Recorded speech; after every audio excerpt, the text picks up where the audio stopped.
Yo guys, what is up? My name is Gian and welcome back to FPL Tribe. In this video, we're going to take a quick look at our Game Week 1 scores and how we did in those first game week. Really surprised with the team. Put in a few late changes. Took out a couple of players, as you guys will see when I go through the team now. But really excited about this team and going into Game Week 2. We'll talk about possible transfers and the captain for this game week. If you guys enjoyed the video, give it a like, give me a subscribe, and let's get into it. Here it is, guys, the team for game week 1. Let's start with the obvious. As you guys can see, the two changes that I made really late. Bringing in Ben Rama for Rafinha. In my opinion, a really good call and some that paid off for me. Ben Rama scoring a massive 12 points, and I think Rafinha only ended with 1 or 2. I can't remember if he got that yellow card, but making, let's say, 10 points extra for Ben Rama. Really like the way he's playing at the moment. There's some talks of Jesse Lingard coming back. And until it's final, I'm happy to have Ben Rama in my team because I think if he comes back, it will cost Ben Rama some time because they play the same position. But for now, really happy with him. And I like the way he links up with Antonio in that West Ham midfield. Then the second one, that was a mistake. Bringing in Harvey Barnes in place of Mason Greenwood. Something that I really regret now, but it's done and there's nothing we can do about it. I'm not going to have a knee-jerk reaction and swap Barnes to Greenwood just after one game. I think I got him in for a reason. So I'm going to stick with him. At least he's got two not too bad fixtures. He's playing West Ham that looked really dodgy in defense, so he might get something. Even though Leicester didn't attack really good, but still an opportunity. And then the next game, he's playing Norwich. I think that's probably one of the games why I brought him in for. Can look after that if he still doesn't perform to take him out. But happy to have him in my team at the moment just because I know he can make up those points. He's a really good player and against Norwich, anyone can score points. So let's start with the goalkeeper, Sanchez. Disappointed in the Brighton defense. As you guys saw, maybe that first goal shouldn't have been allowed. Really just being bullied, Morpay being bullied to the ground. Should have been a free kick in my opinion. But it is what it is. It's soccer. The refs say they're going to be more strict on the penalties and the free kicks this year. And we saw it in most of the games. So Sanchez will be my goalkeeper. Probably until I'm wild card. I don't know when that is. I'm not a manager that plans out to use my wild card. If I see my team needs work, I'll hit the wild card button. Even if it's early. Or if my team looks really good, I might just keep it. So Sanchez, my goalkeeper, 4.5 million goalkeeper. You can't expect too much of it. But I think Sanchez is staying there.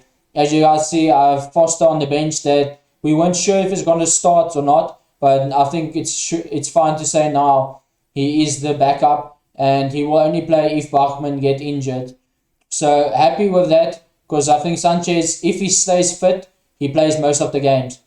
Then I'm going to talk about the Liverpool defenders altogether, because I think what I saw from them is really positive. Both of them getting 6, not getting into the bonus points because the attack played so well, creating a lot of chances, scoring a lot of goals. But what I liked about both of them, they're really attacking. Both of them looks like they're on set pieces. Tsimikas took some corners. Trent Alexander took some corners, so really happy with them, each scoring 6. Then probably one of the disappointments, Luke Shaw only scoring 1 as he got that yellow card late on in the game. I think that's just out of frustration. But Luke Ayling, as you guys can see, that's on my bench, scoring 6. That scores, he scored a wonder goal from outside the box against Man United. And I don't know if I have to smile at this because I brought Luke Ayling in because he was so attacking. But scoring against Man United while he's on my bench and taking away Luke Shaw's points is not something that I wanted. But it happens, and at least you know the players that's on the bench is ready to come into your team if you have an injury or if a player misses out due to COVID or something like that. Moving on to the midfield, I'm not going to speak about Ben Rama because I already did and have Harvey Barnes. So let's start with the vice-captain, Bruno Fernandes, scoring massive 20 points. And if you had the guts to captain him, well done to you. You're probably in the top 100k at the moment, and that's really good for a Game Week 1 score. If you didn't captain him, I hope you had Mo Salah as he scored 34 points as your captain. So for me, really happy with both of them. Really glad I decided to go with Bruno Fernandes as I almost left him out towards the end of the season. I just thought Man United bringing in Sancho, he's not going to be the main man anymore. Not every ball's going to come through him where he has to create something. But really glad I kept him as he performed really, really well. So very happy with my midfield. The only negative is Barnes, but we discussed his fixtures and why I brought him in. Then in attack, I think Ivan Toney, like I said, I've never watched a Brentford game. I watched him play against Arsenal, and what I saw about him is really good. Not in maybe an attacking way, but I could see him dominate the centre backs, bullying them, and creating a lot of chances. Probably fell back a little bit too much into the midfield, but I just think it's because they were playing their first game in the Premier League. They wanted to get off to a good start, be defensively solid, and Ivan Toney just dropped back to get that extra body into midfield to make it harder to break down. I expect him in the next couple of games to be more attacking and probably get us those goals that he showed he can score from the Championship. Then Michael Antonio, as I said, really linking up, really good with Ben Rama. The two of them look like a deadly combination for now, and I hope it continues because I have both of them. Antonio missing one big chance, as they would say, when that cross came in from Kufal. He hit him on the head. I don't think he saw a lot of it. It came in really quick and hit the post, but it could be a goal. And then he also missed a penalty. I heard there's stories going around that Ben Rama might be on penalties. He's 6 out of 6 in his last 6 penalties. So if that's true, not too sad that Michael Antonio will be getting off of them and giving them to Ben Rama. I just hope that is the case. Otherwise, I hope they stay with Antonio. He didn't look too confident but in the penalty, but the rest of the game was brilliant. I just hope he can stay fit this season. Then Danny Ings, the last player in our starting lineup, scoring 7 points as he crept into the bonus points. He scored a very late 97-minute penalty for Aston Villa, a little bit too late, as I think Villa started off really bad, but played better towards the end of the game, or the second half even, but just started too late, and I think this is going to be someone we need to be patient with. He just moved there. Villa lost their best player. They brought in a couple of players to replace him, but not really playing too good at the moment. But I think after a few games, where they gel, they get used to the system, Villa is going to be a really good attacking team. So guys, then just quickly going through the bench, we already mentioned Foster and Ayling. White, not too sure what's going on at Arsenal, but the defense looked really bad against a promoted team. We expected them to keep a clean sheet, but I'm happy with Ben White sitting on my bench. 4.5 million bench fodder. They're just going to stay there and tick over those 2 points for playing and 2 points for playing. Coming in when someone's injured. Then Brownhill, a little bit disappointed in him as well for not starting. He started most of the preseason, so I felt that he was going to start, but he didn't. So for me, I'm happy to keep him. Maybe he gets a run into the team again and takes his opportunity and get a solid run of maybe 4 or 5 games in a row where he can show his quality and can add to the attack and probably cement his place in that first team. Moving on to our GW2 team, as you guys can see, the same 4 in defense for me. Sanchez playing against Watford, where I expect him to keep a clean sheet. Watford looked really attacking in their first game, but it's not a team that I see scoring too many goals. Brighton, after that first goal they conceded against Burnley, looked better in defense, and I expect them to just get better as the season goes on. I expect a lot of clean sheets from Sanchez this season, as he's playing a really good defensive team, and he's also a really good keeper.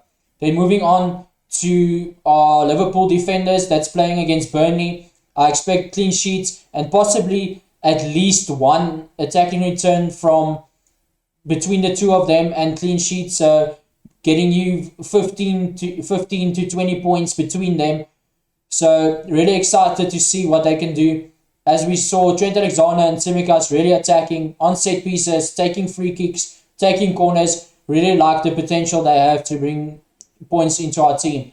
Luke Shaw playing against Southampton. Southampton probably being one of the worst defenses at the moment. Losing their star player star defender Vestergaard to Leicester, and losing the best player in Danny Ings that also went to Aston Villa.